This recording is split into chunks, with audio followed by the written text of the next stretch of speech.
Hello বন্ধুরা, কেমন আছেন সবাই?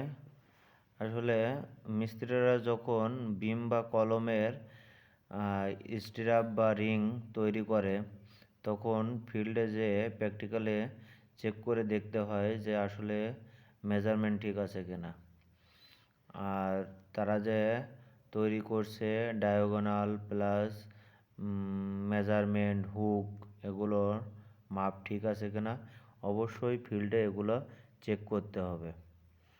আমরা যদি চেক করে না দেখি, যদি মিস্ত্রি একটি ভুল করে বসে, তাহলে আপনি পরবর্তীতে দেখবেন আপনার কলম বা বিম মেজারমেন্ট ঠিক নাই বা ঠিক থাকবে না।